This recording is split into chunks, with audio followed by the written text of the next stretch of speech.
Bismillahirrahmanirrahim. Assalamualaikum warahmatullahi wabarakatuh. Waalaikumsalam warahmatullahi wabarakatuh. Innal hamdalillah nahmaduhu wa nasta'inuhu wa nastaghfiruh wa na'udzu billahi min shururi anfusina wa min sayyiati a'malina. May yahdihillahu fala mudilla lahu wa may yudlilhu fala hadiyalah. Asyhadu an la ilaha illallah wahdahu la syarika la wa asyhadu anna Muhammadan abduhu wa rasuluh la nabiyya ba'da. Allahumma salli wa sallim ala sayyidina Muhammad Allahumma shalli wa sallim wa barik alaihi wa ala alihi wa sahbihi ajma'in, amma ba'd. Faqad qala Allah ta'ala fi kitabihil karim wa huwa asdaqul qa'ilin. A'udzu billahi minasy syaithanir rajim. Ya ayyuhalladzina amanu taqullaha wa la tanzur nafsum ma qaddamat lighad wattaqullaha innallaha khabirum bima ta'malun. Wa qala Rasulullah sallallahu alaihi wasallam, qul amantu billah tsumma istaqim. Sadaqallah wa sadaqa Rasulullah sallallahu alaihi wasallam. Yang saya hormati pengurus Masjid Riyadul Abidin beserta dengan staf, yang saya hormati para alim ulama, para asatizah, bapak-bapak, ibu-ibu haji dan bapak-bapak, ibu-ibu calon haji, yang insya Allah kita semuanya dimuliakan dan dirahmati oleh Allah Subhanahu wa ta'ala. Pertama-tama marilah kita panjatkan puja dan puji kita kehadirat Allah Subhanahu wa ta'ala. Pada kesempatan malam hari ini Allah masih memberikan berbagai macam nikmat kepada kita, baik nikmat iman, nikmat Islam, nikmat sehat walafiat. Diringankan langkah kaki kita, digerakkan hati kita bersama, dipilih kita oleh Allah Subhanahu wa ta'ala menjadi hamba-hambanya yang mau mempelajari ilmunya Allah Subhanahu wa ta'ala. Semoga keikhlasan kita, langkah kaki kita yang kita langkahkan ke majelis ini mendapatkan balasan pahala dari Allah Subhanahu wa ta'ala. Salawat beriring salam semoga senantiasa tercurahkan kepada junjungan kita baginda Rasulullah Muhammad sallallahu alaihi wasallam serta sahabatnya, keluarganya dan para pengikutnya yang senantiasa setia hingga akhir zaman nanti. Bapak-bapak, ibu-ibu, hadirin dan hadirah yang dimuliakan oleh Allah Subhanahu wa ta'ala, hari ini hitungan Masehi kita berada di tanggal 28 Desember 2025. Artinya kalau hitungan Masehi tinggal lebih kurang 3 hari lagi kita akan meninggalkan tahun 2025. Yang paling baik buat kita adalah ketika meninggalkan tahun 2025 bukan gembira. Karena banyak di kalangan kaum muslimin yang ditinggalkan di tahun 2025 lalu menuju tahun 2026 malah gembira. Padahal pada hakikatnya ketika bertambah tahun itu bertambah atau berkurang umur kita. Tapi kenapa kalau orang ulang tahun kok lagunya panjang umur? Harusnya kalau ulang tahun jangan panjang umurnya ya Bu. Kurang. Ulang tahun tuh harusnya Kurang umur. pendek umurnya. Habis gitu ibu bapak diusir dari rumah orangnya. Doain gue yang kagak bener kan begitu. Harusnya buat kita orang-orang yang beriman ketika di pergantian tahun itu yang kita lakukan adalah muhasabah. Yang kita lakukan adalah melakukan introspeksi diri, karena semakin bertambah umur bukan bertambah, semakin bertambah tahun bukan bertambah umur kita, tapi semakin bertambah tahun semakin berkurang umur kita. Kita nggak ada yang tahu nih Bapak Ibu umur kita sisanya berapa. Kalau kita mau ngikutin Nabi itu umurnya berapa tahun Pak? 63. 63 tahun. Makanya kalau hari ini Bapak Ibu yang umurnya udah 62 tahun, 11 bulan 29 hari. Iya. Tinggal berapa hari lagi tuh Pak? 1 hari. Sehari lagi. Kalau seandainya kita sebagai orang yang beriman, kalau kita mau melakukan muhasabah, memang muhasabah itu yang terbaik tidak hanya setahun sekali. Muhasabah itu yang terbaik kalau bisa apa? Sebelum kita memejamkan mata kita di atas tempat tidur, sebelum tidur, alangkah baiknya kita melakukan muhasabah. Muhasabah apa? Ingat umur kita nggak ada yang tahu. Boleh jadi bapak-bapak, ibu-ibu duluan, saya belakangan, atau sebaliknya, saya belakangan, bapak-bapak, ibu-ibu duluan. Kita nggak ada yang tahu umur kita. Tapi yang paling pasti adalah kematian itu adalah sesuatu yang pasti. Maka Allah subhanahu wa ta'ala mengingatkan kepada kita, ya ayyuhalladzina amanu taqullaha wal tanzur nafsum ma qaddamat lighad. Kata Allah, hai orang-orang yang beriman, bertakwalah kepada Allah, wal tanzur nafsun. Di sini Allah ingin mengingatkan kepada kita, hendaknya masing-masing diri. Kenapa kok masing-masing diri? Nanti di akhirat yang akan tanggung jawab itu masing-masing Bapak Ibu.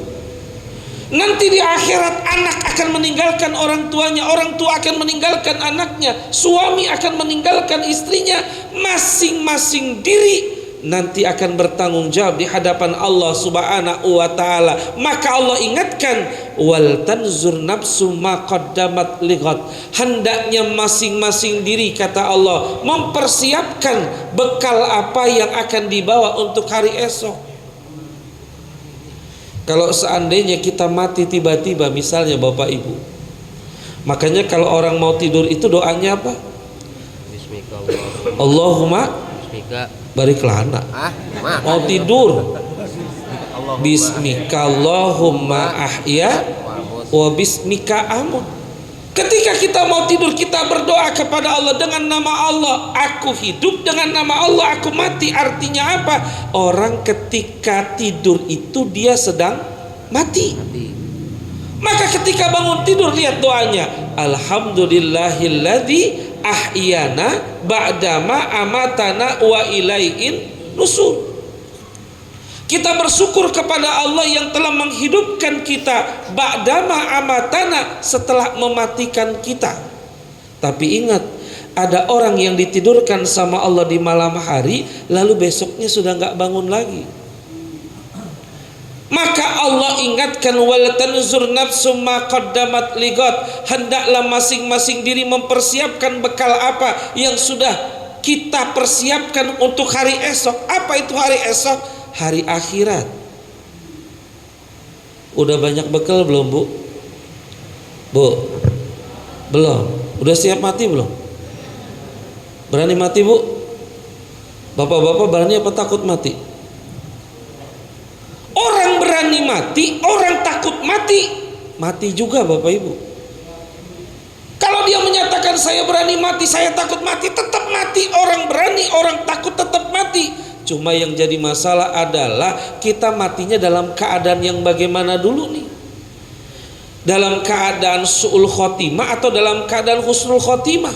Yang kita harapkan kita mati dalam keadaan husnul khotimah, sedang melakukan perbuatan kebaikan, meninggal dunia, itu luar biasa. Ada nggak orang yang lagi sholat mati Pak? Ada. Ada nggak orang yang lagi baca Quran mati? Ada. Atau misalnya kita lagi dengerin pengajian kayak begini, ini tiba-tiba misalnya masjidnya rubuh nih, ya besok keluar tuh di RCTI, jamaah Masjid Riyadul Abidin ketika sedang mengikuti pengajian, masjidnya rubuh, seluruh jamaahnya meninggal dunia. Wah, kecuali ustadznya. Enak aja loh. Kita nggak ada yang tahu. Kita berharap kita mati dalam keadaan husnul khotimah. Maka sering kita ucapkan, ya Allah biha, ya Allah biha, ya Allah bi husnil khotimah. Meninggal dalam keadaan baik, itu yang kita harapkan. Dan ketika kita meninggal dalam keadaan baik seperti itu, kita meninggal sudah siap dengan bekal yang akan kita bawa untuk menghadap Allah Subhanahu wa taala. Rasulullah sallallahu alaihi wasallam, Bapak Ibu, beliau menyampaikan kepada kita ada 3 amalan yang kata Rasulullah ini amalannya luar biasa. Kenapa luar biasa? Walaupun orangnya sudah meninggal dunia, walaupun orangnya sudah berada di dalam kubur, tetap dia dapat amalan ini pahalanya kalau dia melakukan amalan ini ketika dia masih hidup. Apa amalan itu? Kata Rasulullah sallallahu alaihi wasallam, dan ini merupakan bagian dari bekal kita untuk menghadap Allah. Kata Nabi, idza mata ibnu adam in qata'a amaluhu ila min salasin. Jika meninggal anak cucu Adam akan terputus semuanya, semua pahala terputus, semua amal terputus, illa min salasin, kecuali yang 3 kata Nabi. Apa itu yang 3? Yang pertama, shadaqatin jariyatin, sedekah jariyah.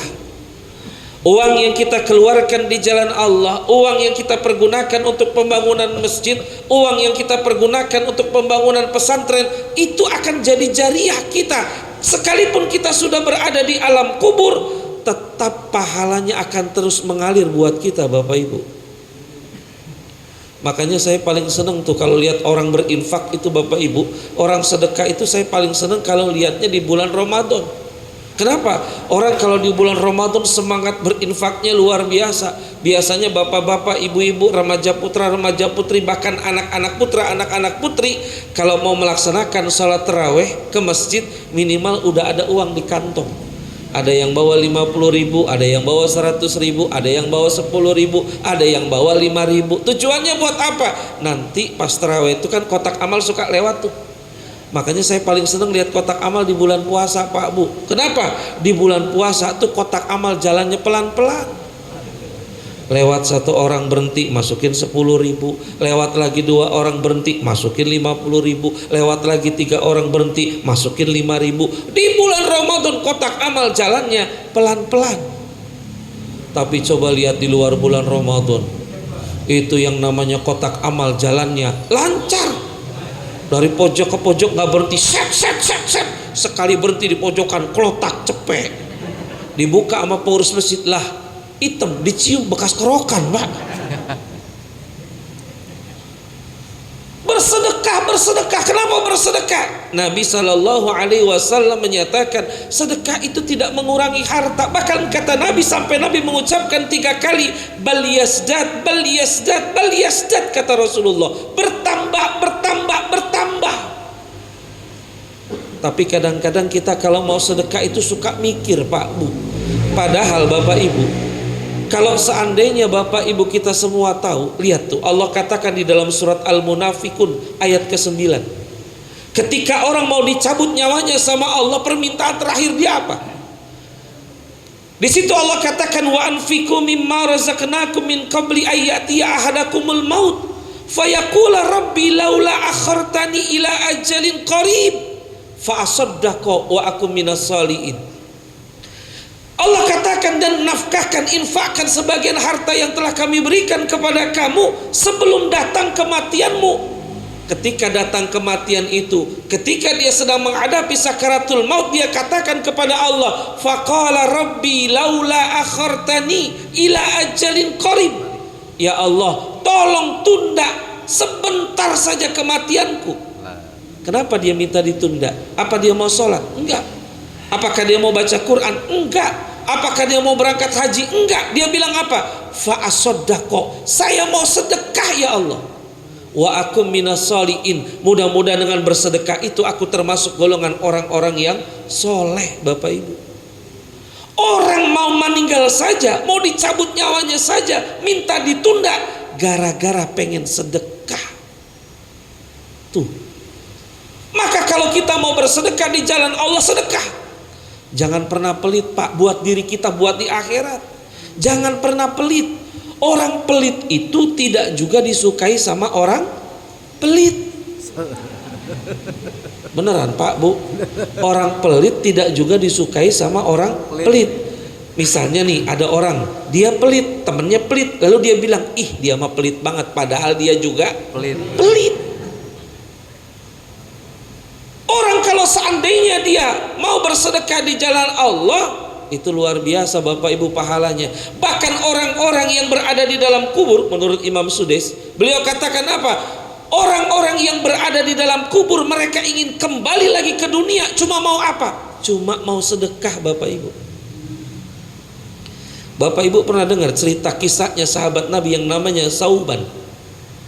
Sauban itu orang yang paling rajin sholat berjamaah di masjid. Orang dulu kalau sholat berjamaah itu kalau di masjid dia sudah, bahasa kita tuh sudah ngetekin tempat Pak. Setiap dia sholat di situ aja kalau di masjid. Sauban itu dikenal oleh Rasulullah dan para sahabat, kalau sholat di masjid itu adanya di pojokan depan paling kanan. Lalu pernah suatu hari itu ketika mau sholat subuh, Rasulullah melihat jamaahnya, beliau tidak melihat Sauban. Lalu kata Nabi, tunggu sebentar komatnya, kita tunggu, mungkin Sauban sedang dalam perjalanan. Ketika ditunggu sudah agak lama, ternyata tidak datang juga Sauban. Ya sudah, silakan komat. Selesai komat, lalu melaksanakan sholat berjamaah subuh. Selesai melaksanakan sholat berjamaah subuh, Rasulullah balik badan, lalu Rasulullah tanya kepada para jamaah, siapa di antara yang kalian yang tahu di mana Sauban? Jamaah nggak ada satupun yang tahu di mana Sauban. Lalu kata Rasulullah, siapa yang di antara jamaah ini yang tahu di mana rumahnya Sauban? Ada yang tunjuk, saya tahu ya Rasulullah, antarkan saya ke rumah Sauban. Datang, berangkat dari habis subuh ke rumah Sauban. Bapak Ibu tahu rumah Sauban di mana? Dari habis subuh berangkat ke rumah Sauban, sampai di rumah Sauban itu menjelang duha Pak. Menjelang duha. Saking jauhnya rumah Sauban, tapi dia sholat 5 waktunya di masjid. Lalu ketika sampai di sana diucapkan salam sama Rasulullah, keluar istrinya. Ketika keluar istrinya, kondisi istrinya mukanya sudah mulai kelihatan sedih. Rasulullah tanya, pagi hari ini saya tidak mendapati Sauban di masjid, kemana dia? Apa jawab istrinya? Ya Rasulullah, Sauban sudah wafat. Kata Rasulullah, inna lillahi wa inna ilaihi rajiun. Rasulullah menyabarkan istri beliau. Setelah itu kata Rasulullah, baik, mudah-mudahan Sauban husnul khatimah. Ketika Rasulullah mau kembali lagi ke masjid, ke rumah beliau, istrinya tanya kepada Rasulullah, ya Rasulullah, bolehkah saya bertanya? Silakan. Tadi kata istrinya, ketika Sauban sedang menghadapi sakaratul maut, beliau berteriak sampai 3 kali. Nabi tanya, apa yang diteriakkan sama Sauban? Yang pertama, ya Rasulullah, Sauban berteriak, kenapa tidak lebih jauh? Yang kedua, Sauban berteriak, kenapa tidak yang lebih bagus? Yang ketiga, Sauban berteriak, kenapa tidak semuanya? Apa yang terjadi sama Sauban ya Rasulullah sampai Sauban itu berteriak seperti itu? Lalu kata Rasulullah menjelaskan kepada istrinya, kata Nabi, ketahuilah, ketika orang sedang sakaratul maut, Allah membukakan mata batinnya. Yang terlihat oleh orang yang sedang sakaratul maut itu adalah amal-amal yang pernah dia lakukan. Kalau dia melakukan amal kebaikan, Allah perlihatkan amal kebaikan itu beserta dengan balasannya. Kalau dia banyak melakukan amal keburukan, Allah perlihatkan amal keburukan itu beserta dengan balasannya. Dan Sauban ini kata Rasulullah sallallahu alaihi wasallam, beliau berteriak sampai 3 kali. Yang pertama adalah kata Nabi, Sauban itu rajin sholat berjamaah di masjid. Rumahnya, antara rumah ini ke Masjid Nabawi lumayan jauh kata Nabi. Dan ketika sakaratul maut, Rasulullah sallallahu alaihi wasallam mengatakan, Sauban itu melihat amal beliau. Beliau walaupun jauh melaksanakan sholat berjamaah ke masjid, tetap dilangkahkan kaki itu. Maka Allah perlihatkan amalnya ketika sakaratul maut, dan Allah perlihatkan begitu luar biasanya balasan yang Allah berikan ketika Sauban itu mau melangkahkan kakinya ke masjid. melaksanakan sholat yang fardu. Maka Sauban berteriak, kalau begitu kenapa tidak lebih jauh? Sampai begitu Bapak Ibu. Artinya apa? Perjalanan yang sudah cukup jauh begitu saja Allah kasih tuh balasan pahalanya luar biasa, apalagi kalau lebih jauh. Begitu. Satu. Teriakan yang kedua, kata Nabi, Sauban ini pernah di pagi hari mau berangkat ke masjid dalam kondisi musim dingin. Dia pergunakan dua pakaian. Ada pakaian bagian dalam, ada pakaian bagian luar untuk menutupi kedinginan tubuhnya. Lalu ketika di tengah jalan, Sauban ini melihat ada seorang bapak tua yang dalam kondisi kedinginan. Pakaian bagian dalam itu pakaian yang bagus, pakaian di bagian luar kurang bagus daripada pakaian yang bagian dalam. Lalu ketika bapak itu kedinginan, Sauban membuka pakaian yang bagian luarnya, lalu dipakaikan ke bapak itu, lalu dituntun ke masjid bersama-sama. Itu dilakukan sama Sauban, dan Allah peringatkan ketika Sauban sakaratul maut, dari perbuatan yang dia lakukan Allah berikan balasan yang luar biasa. Maka Sauban berteriak, kenapa tidak yang lebih bagus? Pakaian luar yang kurang bagus diberikan, itu pahalanya begitu luar biasa, apalagi kalau diberikan yang lebih bagus yang bagian dalam.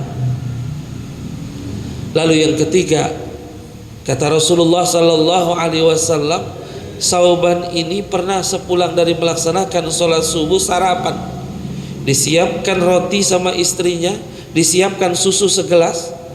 Lalu tiba-tiba datang pengemis. Dia menyatakan bahwa dia belum makan dari kemarin. Sama Sauban itu membagi dua roti itu, setengah untuk pengemis itu, setengah untuk dia. Susu pun dibagi dua, setengah untuk pengemis itu, setengah buat dia. Perbuatan Sauban yang memberikan cuma setengah itu saja, Allah perlihatkan ketika sakaratul maut balasan pahalanya luar biasa. Maka Sauban berteriak, kenapa tidak semuanya? Nyesel Sauban itu, kenapa cuma dikasih setengah, kenapa tidak dikasih semuanya? Maka Bapak Ibu yang dimuliakan oleh Allah Subhanahu wa ta'ala, ayo kita berbagi, kita bersedekah. Kenapa? Itu pahalanya luar biasa Bapak Ibu. Dan sedekah itu biar gede, yang penting ikhlas. Gitu ya? Iya benar. Gitu ya Bu? Iya benar. Biar gede asal ikhlas. Mendingan 1 juta ikhlas daripada 10.000 ngedumel. Pak, Bu, ini saya mau cerita pengalaman pribadi. Saya bukan mau riya, tapi kata Allah dalam Al-Quran, fa'amma binikmati rabbika fahadis. Nikmat Tuhanmu suruh ceritakan. Jadi tahun 2006 tanggal 1 Juli, saya masih ingat betul itu, tanggal 1 Juli 2006, di rumah saya itu ada masjid yang mau renovasi total. Jadi masjid itu renovasi yang ketiga. Masjid itu didirikan pertama kali tahun 1933. Ini tahun berapa masjid ini? Oh, tahun 50-an. Ini tahun 1933, tanggal 1 Juli 2006. Lalu warganya diminta sama pengurus masjid untuk ikut sama-sama gotong royong. Karena ini diratakan total, maka buat dari pondasi awal. Warganya diajak untuk ngecor. Ikut saya ngecor tuh. Ngecor dari pagi, ngangkat, taruh di tempat coran gitu ya, di pondasi. Udah selesai sekitar jam 11 berhenti karena sudah mau waktu zuhur. Saya tanya sama pengurus masjid, Pak, pasir 1 kol berapa? Waktu itu 2006, 1 kol itu pasir 135.000. Saya bilang tolong pesenin 2 kol. Datang tuh 2 kol, saya kasih uang 300.000. Ketika saya kasih uang 300.000, kembali 30.000. Saya bilang kembalinya buat uang kas aja, uang kas masjid. Oh iya, terima kasih, udah selesai. Lalu setelah itu besoknya saya ada acara di Cianjur. Saya bilang rezeki kita itu gak bakal ketuker sama orang. Kalau Allah sudah menetapkan rezekinya buat kita, gak bakal ketuker. Itu tanggal 2. Tanggal 3 saya masuk kerja ke kantor. Saya kerja di Al-Azhar Bapak Ibu. Kerja di kantor, jam 9 saya lagi di kantin nih. Pengurus Yayasan Al-Azhar telepon saya, Assalamualaikum Pak Hari. Waalaikumsalam. Pak Hari mohon maaf mau nanya. Apa ya Pak? Pak Hari emang pernah umroh? Pernah Pak. Tahun berapa? Tahun 2003. Oh tahun 2003. Iya. Ya sudah, tutup teleponnya. Selesai tutup telepon, selang beberapa menit telepon lagi pengurus yang lain. Betul Pak Hari sudah pernah umroh? Sudah Pak. Tahun berapa? 2003. Masih punya paspor enggak? Saya bilang paspor saya mati Pak. Terus katanya bisa diurus enggak Pak? Cepat. Kenapa ya Pak? Enggak. Ini tanggal 19 Juli. Tanggal 19 Juli itu mau ada jamaah umroh 31 orang. Tolong dibimbing. Saya nggak pernah mikir Pak berangkat umroh bimbing jamaah. Karena saya baru umroh pertama kali itu 2003. 2006 suruh berangkat lagi, suruh bimbing. Saya bilang Masya Allah, ini rezeki luar biasa. Lalu di tahun itu saya ceramahlah terawih di daerah Petukangan. Saya cerita kayak begini Bapak Ibu. Selesai ceramah terawih, lalu imam masjidnya bilang, sedekah itu luar biasa ya. Kenapa Ustadz saya tanya? Emang kemarin sebelum terawih ada ibu-ibu datang ke saya, Pak Ustadz tolong bantu saya. Tolong apa ya Bu? Saya mau jualan di bulan Ramadan, tolong berikan saya atau pinjemin uang saya 150.000 aja buat saya modal di bulan Ramadan dagang. Kata ustadznya, Bu mohon maaf kalau sekarang saya lagi nggak punya, tapi nanti mudah-mudahan bulan Ramadan saya ada, saya kasih Ibu. Tolong Pak Ustadz saya biar bulan Ramadan bisa dagang. Lagi ngobrol begitu kata ustadznya. Itu datang jamaah masjid itu. Assalamualaikum Pak Ustadz. Waalaikumsalam. Pak Ustadz ini sudah mau Ramadan, mohon maaf lahir batin. Oh iya sama-sama Pak. Pak Ustadz mohon maaf ini ada sedikit buat Ramadan. Ya terima kasih Pak. Pulang tuh jamaahnya. Dibuka itu amplopnya isinya berapa Bapak Ibu? 150.000. Kata ustadznya, Bu ini rezeki dari Allah buat Ibu, ambil. Sepeser pun gak dikurangi itu sama ustadznya. Sudah selang kayak begitu, masuk Ramadan beberapa hari, datang jamaahnya, Pak Ustadz mohon maaf kemarin awal Ramadan gak ketemu, mohon maaf lahir batin, doain saya ya sama keluarga, insya Allah Ramadan ini saya mau umroh, tolong didoakan. Iya Pak, mudah-mudahan lancar, umrohnya makbulah, umrohnya mabrur. Mau pulang tuh, yang mau umroh tadi, Pak Ustadz maaf sedikit, ini ada buat Ramadan. Oh ya makasih Pak. Ketika dibuka, berapa isinya Bapak Ibu? 2 juta. 2 juta. 150.000 dia berikan untuk orang lain, 2 juta Allah ganti. Tapi juga jangan saya cerita begini, misalnya saya cerita begini, besok Bapak Ibu cari masjid yang belum jadi, datang ke pengurus masjid, Assalamualaikum Pak. Waalaikumsalam. Pak ini masjid belum jadi. Iya belum jadi. Pak kemarin saya dengar ceramah, Masya Allah ustadznya, saya mau sedekah. Sedekah berapa Bu? Sedekah 300.000. Ini Pak tolong diterima. Alhamdulillah, mudah-mudahan Allah ganti balasan yang berlipat ganda ya Bu. Iya terima kasih. Pulang ke rumah. Sampai di rumah sehari 2 hari, seminggu 2 minggu, ditungguin gak ada yang telepon. Sampai sebulan gak ada yang telepon. Akhirnya nanya sama Ustadz Adi, Ustadz mohon maaf waktu itu yang ceramah Ustadz siapa sih? Oh Ustadz Hari, ada nomor telepon? Ada nomor telepon. Dikasih nomor telepon. Telepon saya, Assalamualaikum Pak Ustadz. Waalaikumsalam. Pak Ustadz saya jamaah Masjid Riyadul Abidin. Oh iya bagaimana kabarnya? Alhamdulillah. Pak Ustadz iya. Kenapa? Pak Ustadz bohong. Lah kata Pak Ustadz 300.000 bisa umroh. Lah saya 300.000 gak umroh. Bapak Ibu, kadang-kadang Allah memberikan ganti cepat, kadang-kadang Allah memberikan ganti lambat, kadang-kadang di saat kita lagi butuh-butuhnya, di situ datang pertolongan Allah Subhanahu wa taala. Jadi nggak perlu takut Bapak Ibu.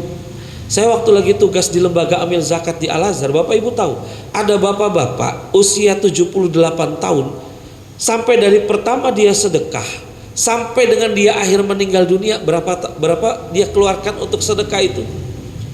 Pertama dia bikin masjid Pak di pesantren di daerah Ciseek, pesantren Riyadul Jannah daerah Ciseek, itu angkanya 1,6 miliar. Lalu setelah itu dia bilang saya tetap pengen bikin masjid. Lalu dia bikin lagi tuh musola dengan asrama di daerah Sawangan, di sana ada tempat pemberian buat anak-anak duafa, itu dia keluarkan uang 1,2 miliar. Terakhir sebelum meninggal dunia, dia sumbangkan uang 500 juta untuk membuat rumah yatim. Rumah yatim totalnya sampai dia meninggal dunia 3,3 miliar Bapak Ibu. Bayangin 3,3 miliar kalau beli cendol. dia berani sedekah kayak begitu? Orang kalau sudah terbiasa sedekah, dia akan menikmati sedekah, Bapak Ibu. Hasil sedekah itu akan dia nikmati. Orang yang belum terbiasa sedekah memang merasa berat, tapi kalau seandainya dia sudah merasa sering sedekah, kalau bahasa kita tuh keranjingan sedekah, itu nikmatnya luar biasa, Bapak Ibu. Maka saya sering bilang, kalau kita belum terbiasa sedekah, yang pertama itu sedekah itu harus dipaksa, Pak Bu. Harus dipaksa, di awal-awal harus dipaksa. Kayak orang dulu ketika kita kecil belajar naik sepeda. Pertama naik sepeda jatuh, naik sepeda lagi nyebur ke got, kan gitu. Itu awal-awal begitu. Kalau kecebur ke got kita jatuh, berhenti, kapok. Sampai sekarang kita nggak bisa naik sepeda itu. Maka kalau orang mau bersedekah, memang berat, Bapak Ibu. Berat sedekah itu. Kita mikir, kalau kita kurangin nih, ya kalau kita kurangin duit kita nanti berkurang. Kalau kita sedekah, duit kita berkurang. Kalau duit kita berkurang, besok bagaimana? Nah, kalau sudah bicara besok bagaimana, itu bukan porsi kita, Bapak Ibu. Itu porsinya Allah, bukan porsinya kita. Karena kita kalau mau jujur, mau hitung-hitungan sama Allah, mau hitung-hitungan pendapatan kita, apalagi kalau udah di pertengahan bulan, di tanggal 15 itu orang kalau buka dompet itu kayak orang ngiris bawang, Pak. Kan gitu ya, Bu? Kayak orang ngiris bawang. Kenapa? Buka dompet itu air mata bercucuran. Kenapa? Itu isi dompet tinggal 3M, 5.450. Padahal apa? Gajian masih awal bulan, gajian masih akhir bulan. Kalau kita mau pikir-pikir, jujur saja Bapak Ibu, antara pendapatan kita sama pengeluaran kita tiap bulan banyakkan mana? Banyakkan pengeluaran kan daripada pendapatan. Secara logika akal, kalau pengeluaran kita itu lebih banyak daripada pemasukan kita tiap bulan, harusnya hari ini kita sudah nggak hidup, Bapak Ibu. Iya kan? Tapi ternyata lihat, hari ini kita masih hidup, bahkan gemuk-gemuk. Kenapa kayak begitu? Di situ ada campur tangan Allah. Nggak usah takut dengan yang namanya rezeki. Masa kita kalah sama cicak? Lihat tuh cicak. Cicak itu makanannya apa? Nyamuk kan? Kan ada lagunya tuh, cicak-cicak di dinding kan gitu, hap, lalu ditangkap. Kan itu cicak, makanannya nyamuk. Itu cicak sekalipun punya saingan makanannya, sampai sekarang itu cicak nggak pernah putus asa sama rahmat Allah. Apa saingan cicak? Baygon. Iya kan? Walaupun itu dibunuh tuh yang namanya nyamuk sama baygon, Bapak Ibu pernah lihat nggak ada cicak gantung diri? Putus asa. Nggak ada, Bapak Ibu. Kenapa? Yakin dengan Allah. Cicak yang nggak punya akal saja, dia masih yakin dengan rezeki dari Allah. Gajah yang nggak punya akal saja, misalnya nih kondisi lagi resesi ekonomi, itu gajah, lalu dia pikir, wah lagi resesi nih, gua diet ah. Pernah lihat ada gajah kurus gara-gara diet? Nggak ada. Gajah guntur. Kenapa? Dia yakin dengan Allah. Kita ini kadang-kadang kalah keyakinan kita dengan hewan-hewan. Kenapa? Karena kita tidak yakin sepenuhnya bahwa Allah sudah mengendalikan dan Allah sudah menyiapkan rezeki buat kita. Kenapa harus takut dengan rezeki?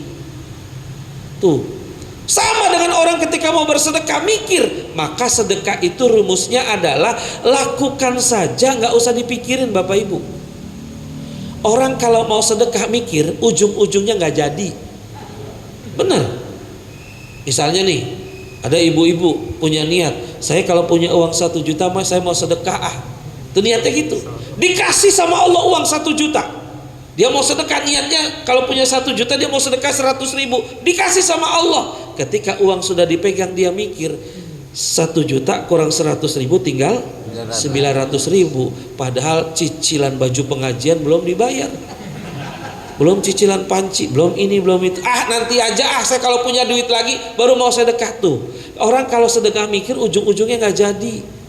Maka kalau Bapak Ibu punya niat mau sedekah, udah sedekah saja, pasrahkan sama Allah. Kalau kita menjalankan perintah Allah, masa sih Allah nyusahin kita? Nggak mungkin, Bapak Ibu, nggak mungkin. Yang ada kata Nabi, baliyasdat, baliyasdat, baliyasdat, bertambah, bertambah, bertambah. Itu kata Rasulullah Sallallahu Alaihi Wasallam.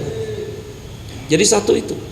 Kalau kita mau di dalam kubur terus dapat aliran pahala, perbanyak sedekah Bapak Ibu. Satu.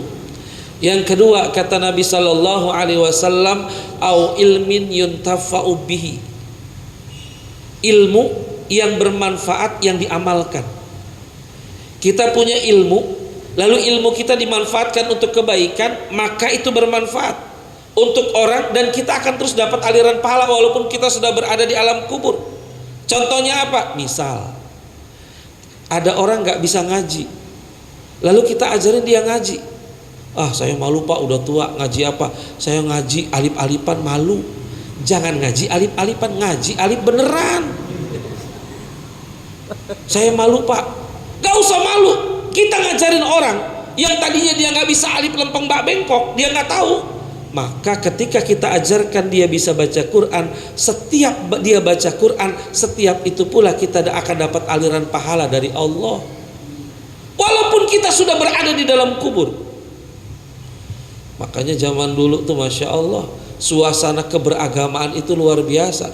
Mungkin bapak-bapak, ibu-ibu zaman dulu ingat tuh, bagaimana yang namanya orang habis maghrib itu remaja putra, remaja putri, anak-anak putra, anak-anak putri pada berangkat kemana? Ke masjid, ke musola, ke surau, ke langgar. Ngapain? Ngaji. Dulu jalanan masih becek, lampu belum ada. Dalam kondisi yang seperti itu, mereka berangkat ke masjid, ke musola, ke surau, ke langgar. Tangan kanan pegang Al-Quran, tangan kiri pegang obor. Berangkat ke masjid. Yang gak sempat ke masjid ngajarin anak-anaknya di rumah baca Quran.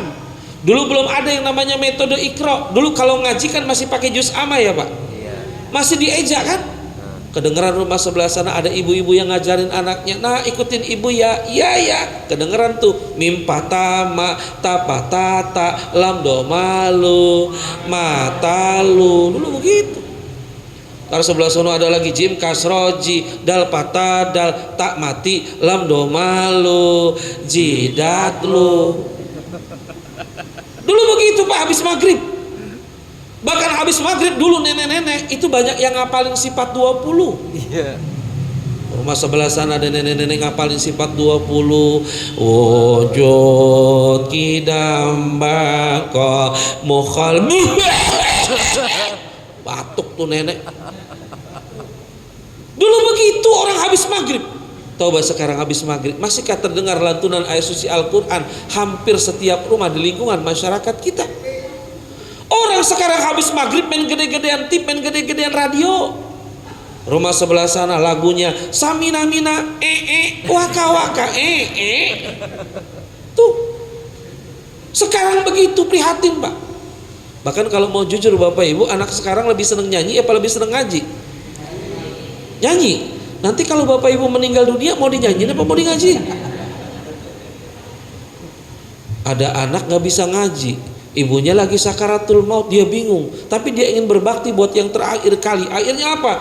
Ketika ibunya lagi sakaratul maut, karena dia nggak bisa ngaji, dia cuma bisa nyanyi, dia balik ke kamarnya ngambil gitar Bapak Ibu, berdiri depan ibunya yang lagi sakaratul maut, lalu dia bilang sama ibunya, "Mah, sebagai persembahan yang terakhir untuk mama, saya bawakan sebuah lagu." Dia nyanyi depan ibunya, "Kutanya malam, adakah kau lihatnya perbedaan? Tapi kenapa kau tak bergerak? Ada apa denganmu?" Mati maknya digituin.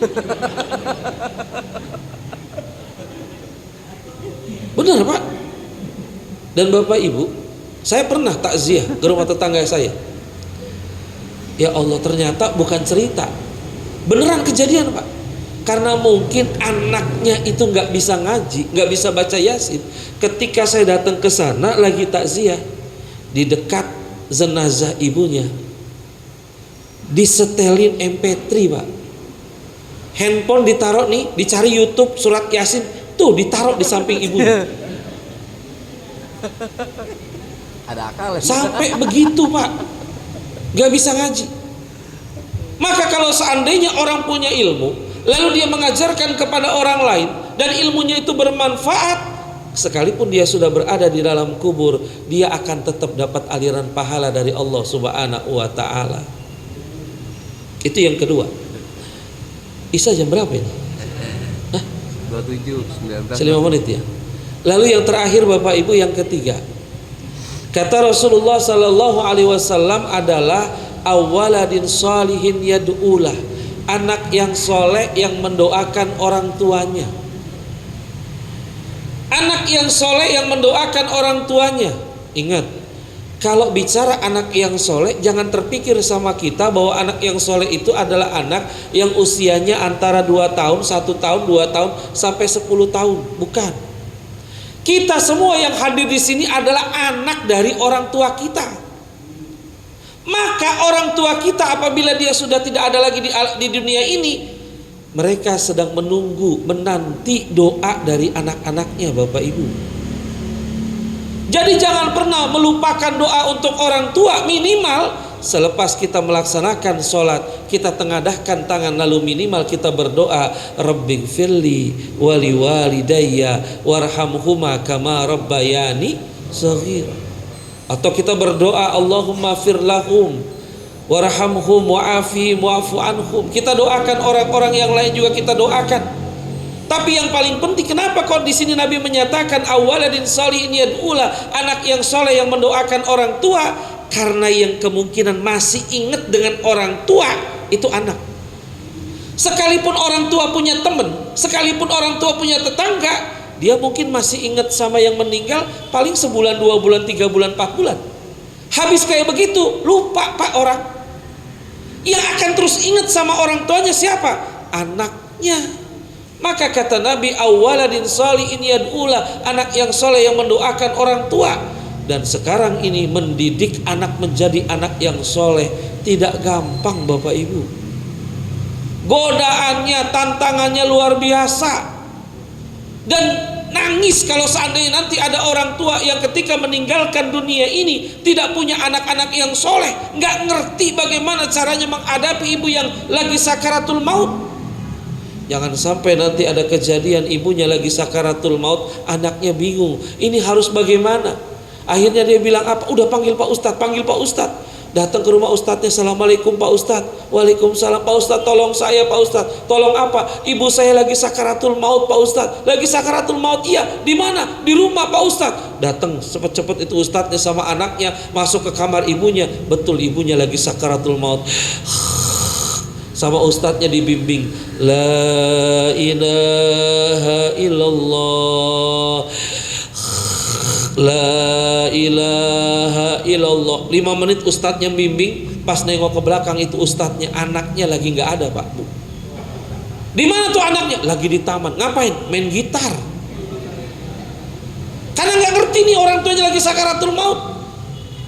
Itu ibunya lagi orang tuanya lagi sakaratul maut, anaknya di taman, jreng jreng bala bala, jreng jreng bala bala. Disamperin sama ustadznya.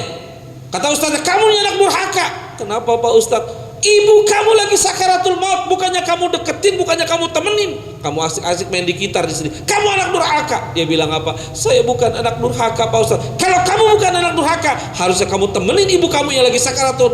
Bener Pak Ustadz, saya bukan anak durhaka. Terus kamu ngapain di taman ini? Saya cuma takut Pak Ustadz. Takut apa? Takut kalau seandainya saya deket-deket sama ibu saya takut malaikat Israel salah cabut. Malaikat Israel salah cabut. Tuh Bapak Ibu, kenikmatan orang tua ketika meninggalkan dunia ini adalah ketika dilepas oleh putra putri yang soleh dan solihah. Sepinter apapun anak itu di sekolahnya, sekaya apapun itu anak, setinggi apapun jabatannya anak itu, tapi kalau dia tidak soleh dan tidak solehah, gak ada manfaatnya untuk orang tuanya Bapak Ibu. Anaknya pinter, matematikanya 100, dirapot, diijazah. Orang tuanya meninggal dunia, lalu dia bilang, tenang mah, tenang Pak, di kuburan nanti saya kirimin rumus Pitagoras. Buat apaan? Anaknya kaya, tenang mah, tenang Pak, nanti saya transfer uang 100 juta. Buat apa? Orang tua berada di dalam kubur sangat berharap minimal tadi selepas anaknya melaksanakan sholat yang 5 waktu, dia angkat tangannya, dia berdoa buat orang tuanya. Itu kebahagiaan orang tua yang luar biasa Bapak Ibu.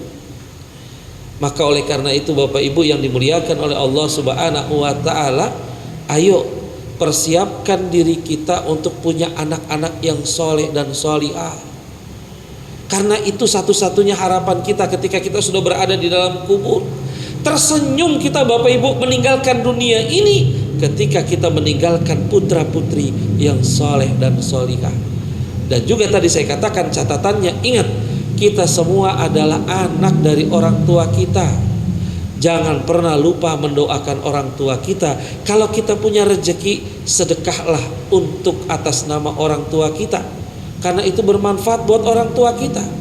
Dengan harapan kalau kita berbuat begitu dengan orang tua kita, harapannya nanti anak-anak kita pun akan berlaku seperti itu juga dengan kita ketika kita sudah berada di alam kubur. Baik Bapak Ibu yang dimuliakan oleh Allah Subhanahu wa taala, udah bisa ya? 20 2 menit lagi ya. Jadi itu Bapak Ibu. Jadi ini adalah amalan ini kalau kita lakukan ketika kita hidup di dunia ini, pahalanya akan terus mengalir kepada kita. Yang tadi Nabi katakan, idza mata ibnu adam in qata amaluhu ila min salasin, jika meninggal anak cucu Adam terputus semua amalnya kecuali yang 3. Yang pertama shadaqatin jariyatin, yang kedua au ilmin yuntafa'u bihi, yang ketiga au waladin sholihin yad'ulah. Mudah-mudahan kita yang hadir pada malam hari ini, insya Allah mudah-mudahan diberikan karunia anak-anak yang saleh dan salihah, dan mudah-mudahan keluarga kita dijadikan keluarga yang sakinah mawaddah warahmah, diberikan keturunan yang senantiasa menjadi penyejuk mata hati kita. Baik Bapak Ibu, ini saja saya sampaikan, mudah-mudahan ada manfaatnya. Yang benar datang dari Allah, yang salah datang dari pribadi saya sendiri selaku hamba yang dhaif, yang lemah, yang sedikit ilmu pengetahuan. Apabila ada jarum yang patah, jangan disimpan di dalam peti. Apabila ada kata-kata saya yang salah, mohon jangan dilaporkan ke polisi. Yang terakhir, beli tape di Bengkulu, ke Bengkulu beli tape. Udah dulu, saya capek. Sekian dari saya. Assalamualaikum warahmatullahi wabarakatuh. Waalaikumsalam warahmatullahi wabarakatuh. Jazakumullah khairul jazaa, jazakumullah khairan jazaa. Kita terima kasih pada guru kita Ustaz Haji Hari Rahmat SPD yang telah menjadikan kajian dan ilmunya. Mudah-mudahan menjadi ilmu yang manfaat, barakah dunia akhirat. Amin Allahumma amin. Hadirin hadirat yang dimuliakan Allah Subhanahu wa taala, sebelum kita tutup dan baca doa ba'da ta'lim yang dijazakan atau disampaikan guru kita almarhum Kiai Haji Marzuki Arman Abduh, ada beberapa maklumat yang ingin kami sampaikan. Yang pertama, mohon doanya, ada beberapa jamaah kita dan juga keluarganya yang saat ini sedang kurang sehat, sedang ditimpa musibah penyakit oleh Allah Subhanahu wa taala. Yang pertama adalah Ibu Hajah Nina Turwinah binti Haji Abbas Riyadiningrat, istri dari Bapak Haji Endang Abdul Khalik, yang saat ini kembali dirawat di Rumah Sakit Premier Bintaro. Kemudian yang kedua ada Saudara Ahmad Alfan yang jamaah MRA juga, yang saat ini sedang dirawat di Rumah Sakit Maya pada Kuningan, Jakarta Selatan. Kemudian permohonan doa juga untuk Bapak Rusdiana Ahdiat, ayah angkat daripada Bapak Ari BP atau Brata Kesuma, yang insya Allah pada besok hari Rabu akan menjalani operasi pemasangan ring di jantungnya. Semoga Allah berikan kelancaran, kemudahan serta kesehatan walafiat. Kemudian juga kita doakan jamaah kita Bapak Husein yang saat ini masih dalam proses pemulihan pasca kecelakaan yang kemarin. Mudah-mudahan saudara-saudara kita, keluarga kita yang tadi diniatkan sedang termasuk menyambah penyakit dan akan dioperasi, mudah-mudahan Allah berikan kelancaran, Allah berikan kesehatan, setelah Allah angkat penyakitnya sehingga terus diberikan kesehatan walafiat hingga tetap bisa beribadah kepada Allah Subhanahu wa taala. Kemudian kita doakan juga salah satu donatur kita yang biasa memberikan sedekah infak nasi bok di pengajian kita ini, yaitu Bapak Haji Erwin Yudiyardi beserta keluarganya. Saat ini beliau sedang berada di Martapura untuk menghadiri haul guru sekumpul atau guru ijai.